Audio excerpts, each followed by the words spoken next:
अगं ऐक ना, बोल माझा ना. बिझनेस मध्ये लॉस झालाय आणि मला आता आहे ना 1 लाख रुपयाची लय गरज आहे.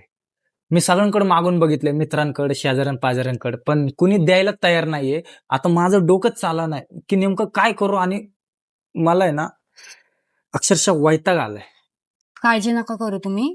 हे माझ्या भावाला फोन करते आणि त्याच्याकडनं पैसे मागून घेतो. अगं पण एवढी मोठी रक्कम देणं होईल त्याच्याकडून? हो, मी फोन लावते त्यांना. तुम्ही काळजी नका करू. बर. अरे ये दादा, बस बस बस. या मेवणे बस. काय ग दीदी, काय प्रॉब्लेम झालाय? तो ₹1,00,000 मागले होते ना, हे घे धर ₹1,00,000.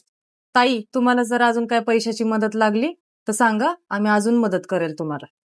चला येतो आम्ही. अहो काय चहा पाणी? नाही, माझी मीटिंग आहे अर्जंट मध्ये, मी जाता जाता तुमच्याकडे आलतो. ठीक आहे, धन्यवाद धन्यवाद. बघितलं माझा भाऊ किती चांगला आहे. त्याने एका फोनवरती मदत केली. खूप चांगला आहे माझा भाऊ. हे घ्या. तुझा भाऊ तर समजूतदार आहेच ग, पण खरी समजूतदार आणि चांगल्या स्वभावाची तुझी वहिनी आहे. कारण ज्या अर्थी लग्न झालंय तरी तुझा भाऊ तुला मदत करतोय, याच्यावरून तू समजून घे की याचं खरं क्रेडिट तुझ्या वहिनीला जातंय.